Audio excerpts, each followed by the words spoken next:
po guys, ito pong ito yung Ilog Pasig. Nandito po tayo sa tulay na yan. Yan, at ito makikita nyo ang daming yung mga equipment.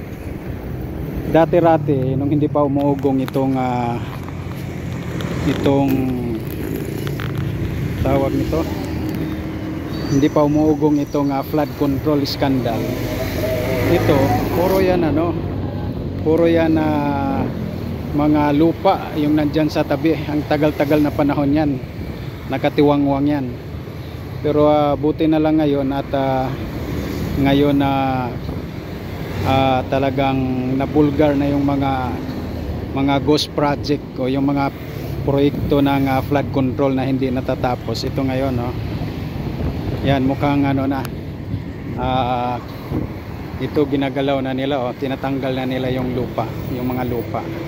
Kasi dati puno ng kuan dyan, puno ng lupa yan. Tapos ngayon buti ngayon may mga mga heavy equipments na.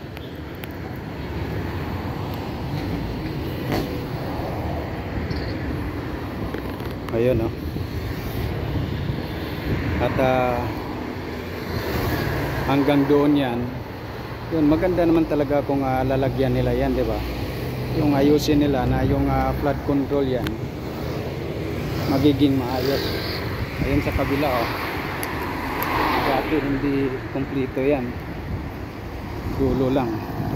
Pero ito ngayon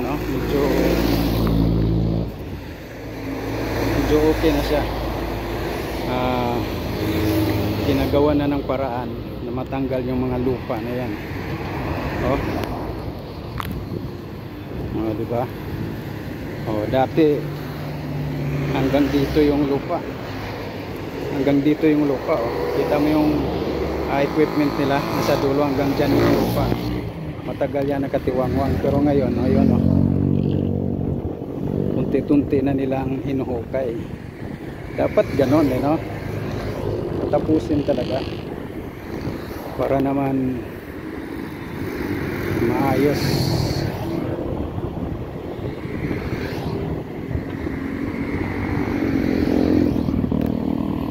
Yun medyo malabo lang yung tubig dahil tagulan ngayon.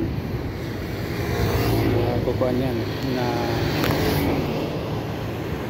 na anong tawag ito, dahil sa mga baha kaya malabo yung tubig.